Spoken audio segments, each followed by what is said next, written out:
by Hostess. They milk the company for all it's worth, and when the owner of the company says, "Okay, that's it, we're done," he still gets to retire to his beachfront home in Bermuda, and you're left holding the bag. Well, in this case, with Hostess, is 18,500 employees are left holding the bag as the union organizers head off into the sunset to bring equality in the workplace to uh, another business. Yeah, so you must be having some sort of tropical Jones right now, buddy. Something like that, I guess. I don't know. Aruba and Bermuda in the same show. There you go. And Jamaica, Kokomo. We'll all want to take it. Exactly. Uh, uh, guys, this is this is a perfect illustration of why unions are not only not useful anymore, they're actually counterproductive. The Bakers Union is waiting for Obama to come riding in and do exactly what he said he was going to do, bring his solution for GM to every other industry in America. Yeah, but how did that really work, though? Yeah, well, I mean, he turned GM and Chrysler, which was instead of following bankruptcy law and taking care of the stockholders first, the stockholders got shafted, and the UAW wound up owning the large portion of Chrysler, and their contracts and everything were all pretty and everything sitting up nice and neat over at GM.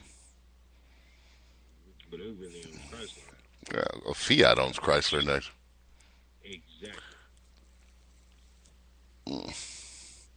American made companies sold to the Fiats. Shoulder Italian cars, if that's what you want to call those little things.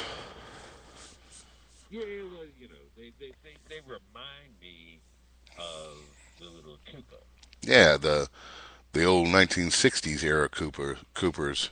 Yeah, Yeah. and you usually see those little Fiats until recently when you see them driving around. Uh huh. You usually only saw those things in cheesy, stupid European movies. Hmm. Well, actually, I saw one today. Yes. Little Fiat 500. It's you don't see very many of them, but you do see them these days.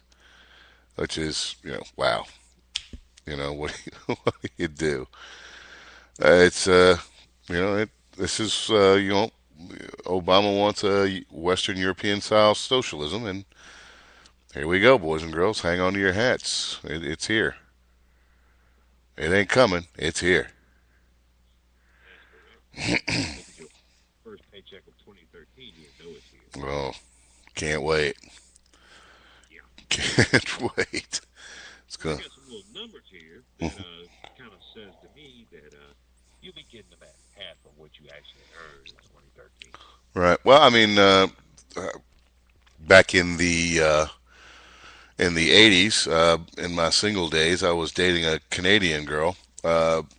Went up to Montreal to meet the parents, and mom and dad were both educators. Dad was a college professor. Mom taught English as a second language to the Quebecois, and was talking to them even back then about the state of the Canadian economy. And you know, the the professor was bringing home about 45% of his gross pay Right. after all the taxes that came out. Yep.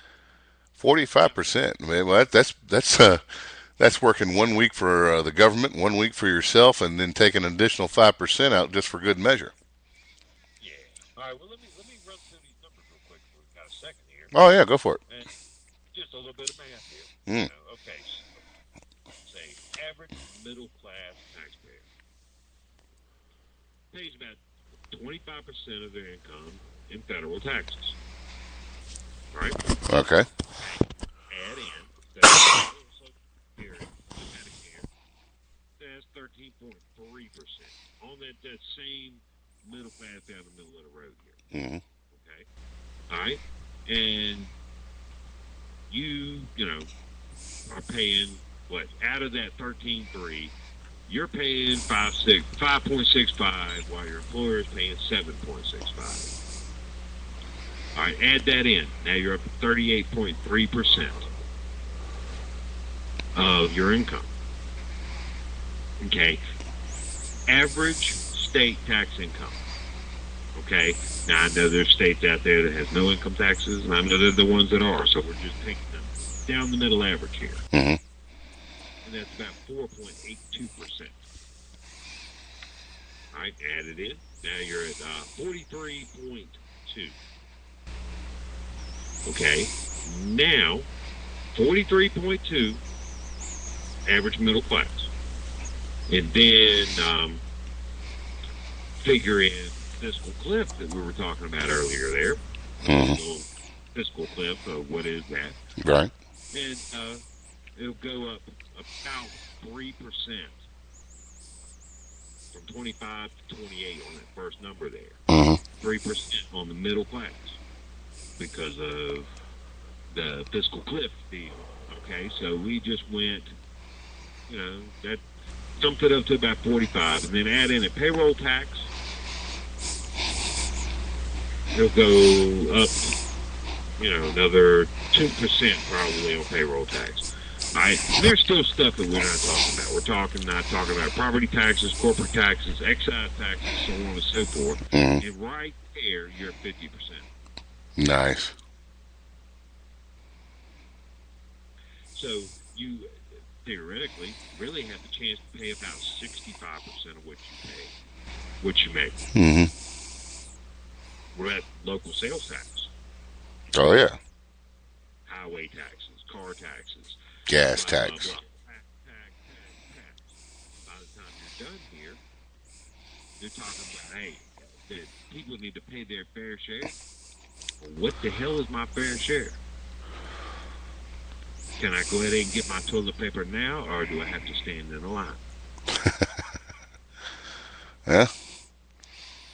I saw a I don't know if how we rephrase this a story, an article, whatever, um, Right? where a group of people, a focus group, were sat down and asked if they thought the rich were paying their fair share, and the majority of them said no, the rich weren't paying their fair share.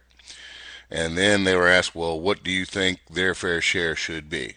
How much do you think the maximum amount that they should pull out of their check should be? And the majority answer was 25%.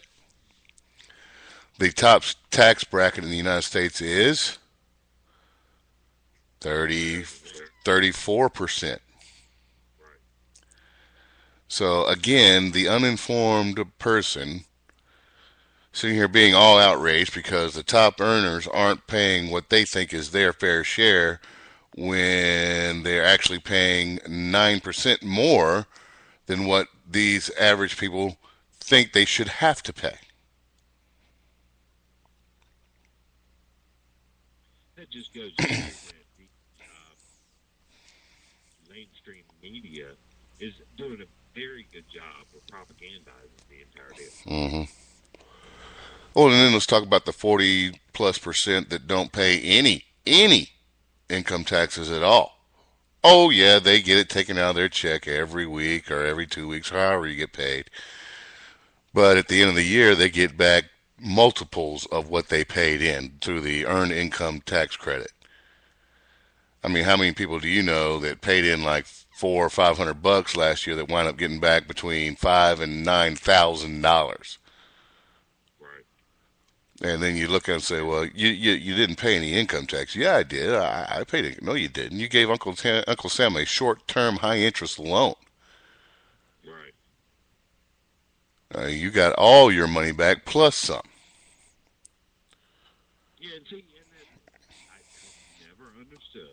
Okay, so I'm already feeding you, clothing you, buying your vehicle, paying for your house, and then, hey, I'm going to give you a bonus when it comes to income tax return time. Uh-huh.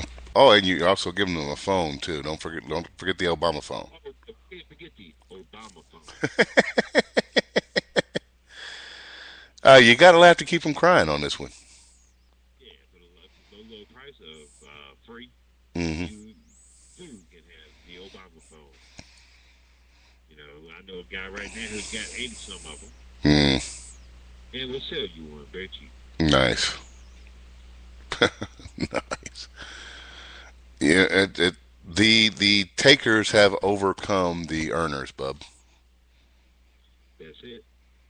And the as Alexis de Tocqueville said, once the republic learns that it can vote itself, the money, it's over. I'm paraphrasing, of course, and yes, I know that's been attributed to Ben Franklin, but that comes from Alexis de Tocqueville. Yes. Uh, you know, uh, they have discovered that they can vote themselves more money. Our republic is done unless we can find a way to bring this back, to walk it back, and it's gonna need some short term pain, bub. It's the only way it's gonna happen. Yeah, and it's gonna be very painful. Extremely painful. We're already being compared to the Weimar Republic.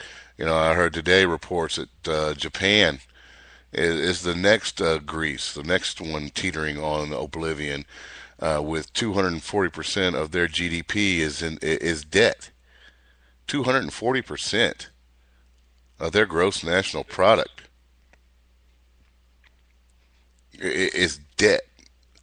Now theirs isn't as bad because it's owned by most of their citizens, or it's mostly owned by their citizens. So they're not as in bad shape as Greece is because it's owned by outside interests. But Japan, you'll see them; they'll be tottering next, and we're not far behind. Now, fiscal cliff my ass. We're sitting on the fiscal abyss. Yeah, It scares me to think about it. That the old Weimar Republic, where it took a wheelbarrow full of Deutschmarks to buy a loaf of bread. yeah. Well, I would like to have some Deutschmarks. They're only useful as collector's items now, bub. Yeah, but hey, I can collect them, I think just I like this little stick on the side of the Monopoly thing on McDonald's cups. I actually think I have a couple in a box around here, along with a 50 dinar bill with Saddam Hussein's picture on it. Ooh, I know what. Let's collect. If we're gonna collect German stuff, Mm, let's collect Mausers. Mousers. Well, under the UN gun treaty ban, the gun ban treaty, they'll be collecting all your Mausers. All right, bub. Okay. How about Walthers then? Walters. I think they all fall into the same category. Guns bad, must take. Guns good, must keep. Yeah, well, that's what you and I think, but that's not what the government's going to think about it. All right, buddy, we're going to come up on a break. Let's go ahead and kick it over so we'll have plenty of time. I got a nice little special thing to read for us in the last, and I want to follow through on our commitment to keep up with the Benghazi reports. Of So, course. I promised the folks I'd keep up with that and keep you updated as much as I could. So, we'll go ahead and kick to the break, and then we'll be right back. Again, we're sticking with our featured blues artist of the night, Mr. R.L. Burnside. Hmm, if I can get that to come over there. There we go. And we'll be right back. Don't go away. You on out there? All right, let's get this thing moving.